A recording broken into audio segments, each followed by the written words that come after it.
Hi friends, ఇదిగో మీరు చూస్తున్నారు కదా, చాలా ముళ్ళల్లో నుంచి గీత కార్మికుడు వస్తున్నాడు. మేము అన్నయ్య అంటుంటాం. పాపం తను ఎప్పుడు కూడా పొలం వేసుకుంటూ దాంతోపాటు తన వృత్తిని వదలకుండా ఈ రోజులు వృత్తిని వదిలిపెట్టి చాలామంది ఉంటుంటారు. బట్ ఆయన వృత్తికి గౌరవిస్తూ దాంట్లో రూపాయి వచ్చినా రాకపోయినా తన వృత్తినే నమ్ముకుంటూ జీవనం కొనసాగిస్తున్నాడు. ఇదిగో అన్నతో నేరుగా మాట్లాడదాం. హాయ్ అన్న. అన్న, మీరు పని చేస్తున్నారు కదా, మీకు ఏమన్నా డబ్బులు మిగులుతాయని ఏమైనా ఉంటుందా, లేదంటే ఎట్లానా? మాకు జీతాలు లేవు, ఉద్యోగాలు లేవు, మా బతికిదే గీత కార్మికుడికి మాకు వచ్చే ఇదే వృత్తి ధర్మం ప్రకారం కొనసాగిస్తున్నాం. అన్న, ఇట్లా మీరు ఈ చెట్లు అట్లా ఎక్కుతుంటారు కదా, ఎప్పుడైనా పాములు ఏమన్నా?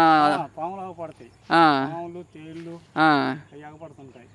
మరి అట్లా అన్న, మరి అంత ప్రమాదాలు తెలుసుకొని మీరు ఈ విధంగా ఎట్లా చేయగలుగుతున్నారు? మాకు గవర్నమెంట్ ఏది సహకరించట్లేదు. మాకు గవర్నమెంట్ సహకరిస్తే మేము కూడా ఏదో చేసుకొని జీవనాధారం బతికేవాళ్ళం.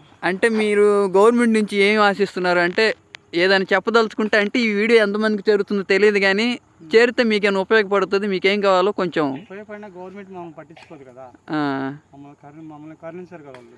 అంటే మీకు గవర్నమెంట్ నుంచి ఏదైనా నెలవారీ కింద పెన్షన్ కింద అట్లా వస్తే బాగుండి అనుకుంటున్నారా? ఇస్తే మంచిదేగా. పొలం ఏమైనా వేస్తారా? పొలం లేదు గురు, అసలు సొంత పొలం ఏం లేదు.